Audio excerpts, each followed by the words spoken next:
nice deep hole here so we can get a launch. He's right there. Right there, and he's coming up. Come on.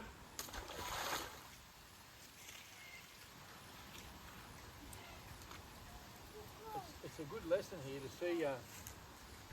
Come on, big fella. Up you come. He's right there, eh? And if you were just going down there to put your boat in, there's a scratch on top of the head there.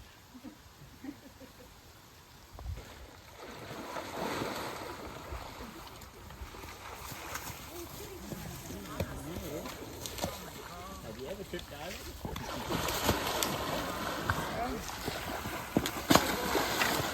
Don't try this again, okay? Take that over.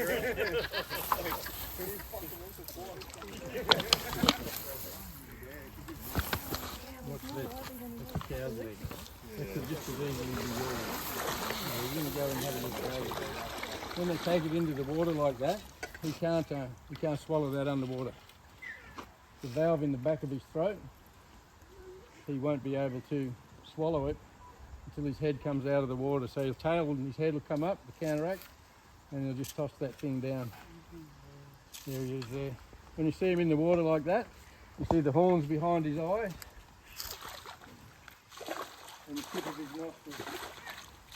Take a guesstimate length of that and times it by 7, and you're too close to the length of the animal. That's straight down the hole.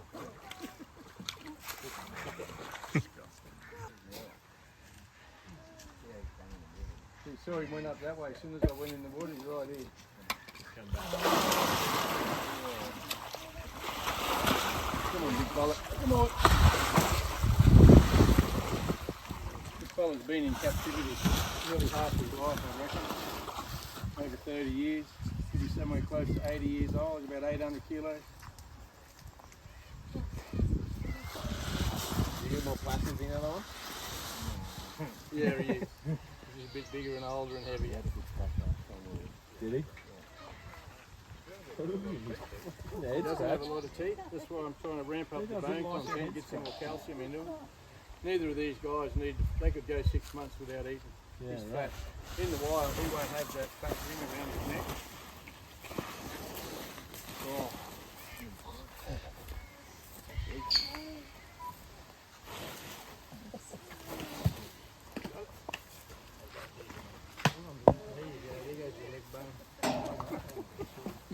I don't ever want to hear that sound of having my Yeah, they're not like kids. Yeah.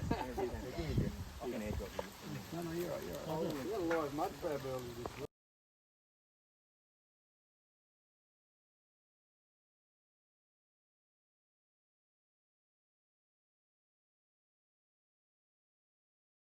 See up the back of his throat there, you can see that valve where they stress out when you relocate him. But when he was here 6 months before he came out of the water. I couldn't do this, he wouldn't come out. Did they go through 40 sets in there? Yeah, they keep coming through. Yeah. No, he's not too bad, eh? But normally when they've been in the farms and that, they'll number them and they'll cut the screw here or they'll cut a screw here and they might take 2 off here. It's like a serial number. Oh, giving him a serial number.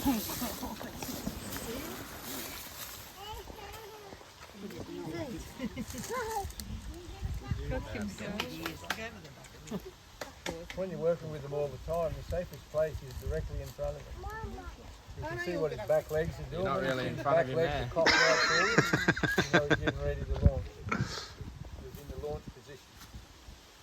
If you get in close in this area here, you're pretty much playing with your life.